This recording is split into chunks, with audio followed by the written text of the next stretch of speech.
बातमी। संत ज्ञानेश्वर माऊलींच्या संजीवन समाधी सोहळ्याकरता लाखो वारकरी आळंदीमध्ये दाखल होत आहेत। आज माऊलींच्या पालखीची नगर प्रदक्षिणा आहे। 28 नोव्हेंबरला मुख्य संजीवन समाधी सोहळा पार पडेल।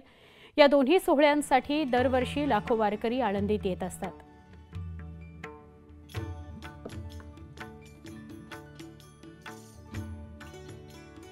कार्तिकवारी उत्सवाला सुरुवात झालेली आहे आणि या वारीच्या निमित्ताने लाखो वारकरी जे आहेत ते आळंदीमध्ये दाखल झालेले आहेत। अर्थातच वारी म्हटलं की अभंग आला आणि अभंग म्हटलं की सेवा आली।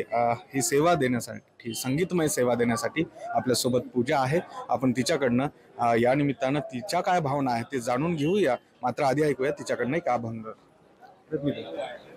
आषाढी कार्तिकी विसरू नका मज, आषाढी कार्तिकी विसरू नका मज, सांगतसे गुज पांडुरंग, सांगतसे गुज पांडुरंग, आषाढी कार्तिकी विसरू नका मज, आषाढी कार्तिकी विसरू नका मज। पूजा खरं तर आघाडीची गायिका आहे, संत साहित्यातील, संत संप्रदायातील, आणि ती आळंदीचीच आहे।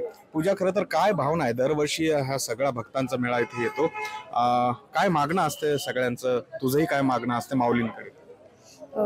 खरं तर दर्शनाच्या ओढीने सर्वजण येत असतात। सर्वांना असं वाटतं की माऊलीचं दर्शन झालं पाहिजे, वारी घडली पाहिजे, आणि हा क्षण आमच्यासाठी खूप महत्त्वाचा असतो, कारण की आम्ही आतुरतेने वाट पाहत असतो आषाढी आणि कार्तिकी वारी। गोविंद वाकडे, न्यूज 18 लोकमत, आळंदी।